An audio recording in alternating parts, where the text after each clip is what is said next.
So I'm just down here looking at these heads, and I just can't help but think, 1,000 subscribers.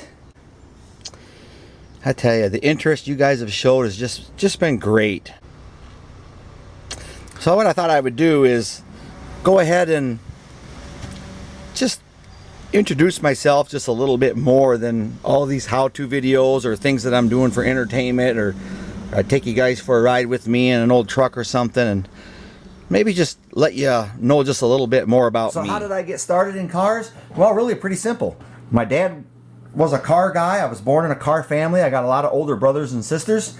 I'm the youngest, and I was just born in a car family. Just really as easy as that. My dad actually in the early 60s went to mechanic school and got a certificate for automotive services, and he never got into performance, but he could take a car and he could rebuild that 6-cylinder, or that, do the work on that V8, and he'd make him purr like a kitten. Didn't mean he didn't like racing. Our family put together models. We always made sure the wheels turned. We tried to detail them and make them tough to where that they were, as a young kid, we actually played with them. So we put together the models, and this is as far as back as I can remember. When I got to be about 7 or 8 years old, I had a Hot Wheel collection. A year or two later, Stompers.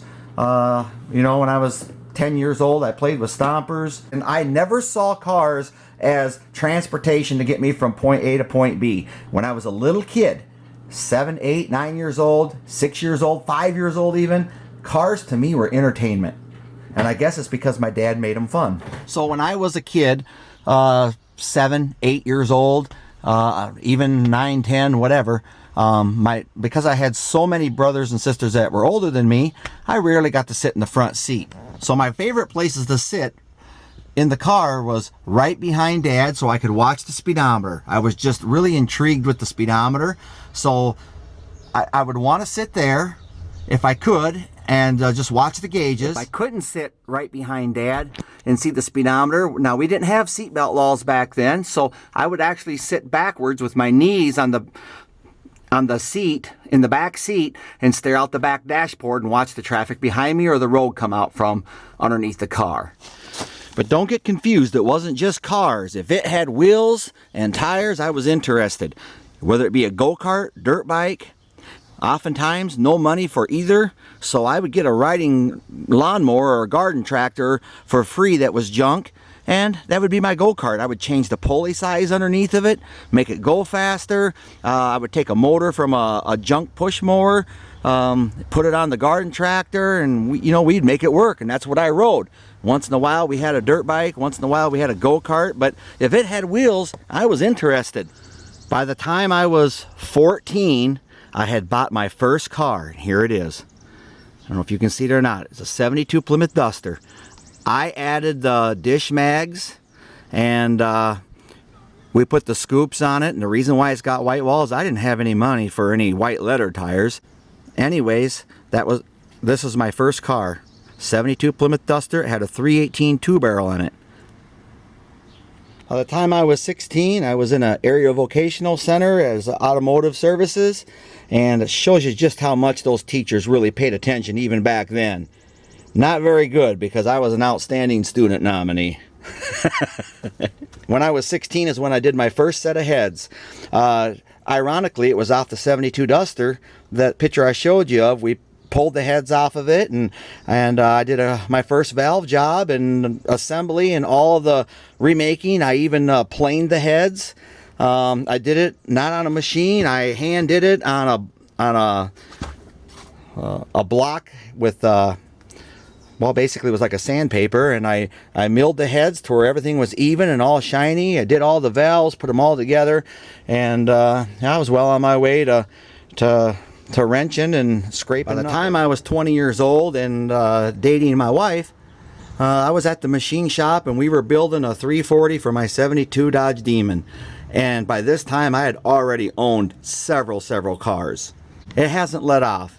As you recognize, I got a lot of cars now, and I don't know how many cars me and my wife have owned. 130? I have no idea. Just a pot shot guess. I wouldn't have a clue. So that leads us to our last segment. Why 318 will run? Well, had to have some sort of a username when I was joining For A Bodies Only, and this is really where it all started. Which brings us to our next point. Why YouTube? Well, it was simple as this. If you go back to my first year of videos, I referenced For A Bodies Only. I never intended a view from YouTube. I was frustrated trying to upload videos, and really I was only doing it just for live demonstrations, trying to help some people that, well, were like me, building dirt road motors, garageway builds, shade tree mechanic, whatever you want to call it. So I was just putting it out there for them, trying to help some of the newbies that were coming to the site. But I've learned to enjoy YouTube. I've learned to enjoy the people that are there, and always keep in mind, I am not a certified mechanic. I have never worked in a machine shop. I'm a hobbyist. I work as a hobbyist. I enjoy my cars. I believe they were meant to be enjoyed, what we do. But again, YouTubers and a lot of 4A Body Only members that are YouTubers yourself, a big thank you for help getting this channel and making it a lot of fun. And I've truly enjoyed it. I've learned to enjoy it. So I sure appreciate it, and we'll keep doing more.